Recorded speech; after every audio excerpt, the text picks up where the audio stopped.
la realidad dice que la cobertura de la TDT, es decir, la posibilidad de verla, es del 89,15 y se mide en términos poblacionales. Eso significa que aproximadamente 9 de cada 10 españoles pueden ver la TDT.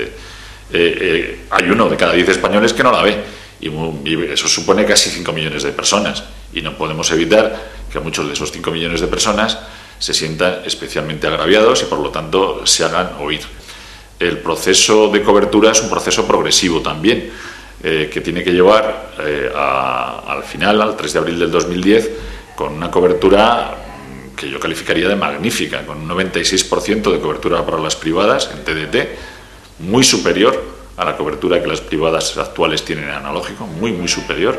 Hay muchos lugares de España que no ven las televisiones privadas, a veces se nos olvida esto, y con un 98% para las televisiones públicas, que en el caso de las televisiones autonómicas es el 98% de su territorio. Por lo tanto, la cobertura final es una cobertura extraordinaria.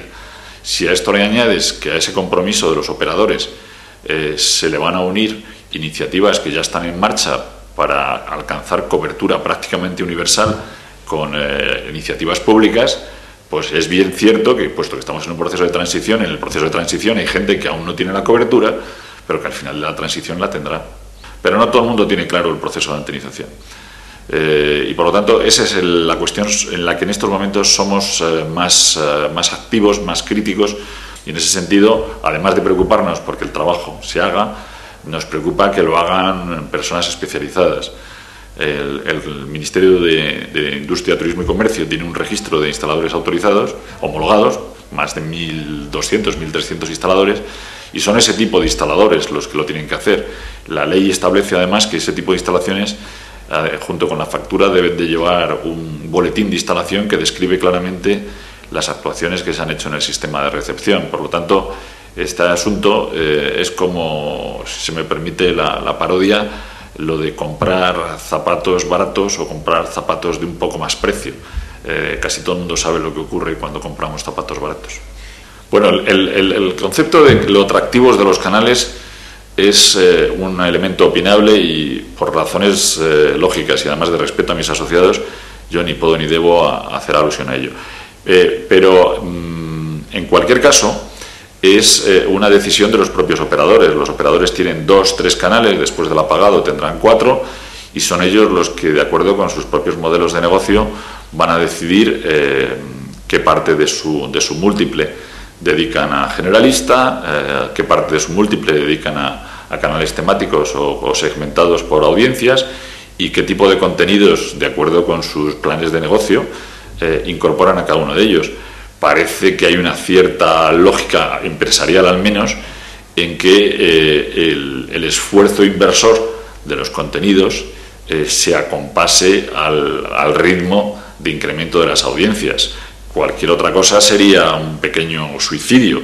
Esa es una tensión que inevitablemente se va a mantener durante todo el proceso. Bueno, la TDT de pago técnicamente es posible, ya sea en su modalidad de suscripción o en una modalidad de taquilla o pago por visión. Y de hecho, Impulsa patrocinó un trabajo experimental el año pasado en la zona de Extremadura para probar ese tipo de solución.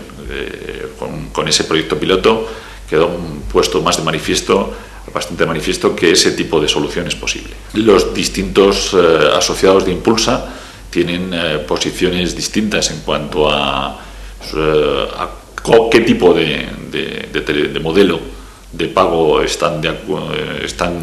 son proclives a facilitar, y cuándo, sobre todo cuándo, que es donde yo creo que está la gran duda, y cuándo debe ser puesto en marcha ese modelo de pago. En algún momento el Gobierno, supongo que oirá a los distintos actores y actuará como tenga por conveniente, de acuerdo con esas opiniones. Bueno, es un panorama diferente, esencialmente distinto. Es decir, tal vez el proceso de transición que es el que estamos viviendo en estos momentos es un proceso de aguas turbulentas, y hasta llegar a esa nueva situación de estabilidad en el flujo, todo el ambiente está tenso, está nervioso, porque no cabe la menor duda de que vamos a un escenario de muchísima oferta, prácticamente cualquier usuario nacional va a poder disponer de 30 a 40 canales a su alcance. Por lo tanto, la lucha por los ingresos que generan esas audiencias va a ser tremenda, puesto que va a haber más canales que ahora para una oferta publicitaria probablemente no significativamente superior.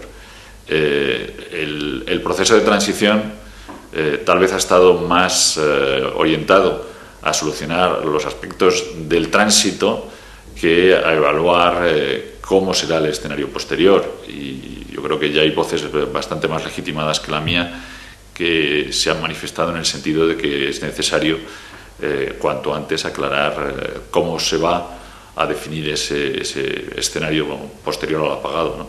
Posterior al apagado y puede que incluso más allá.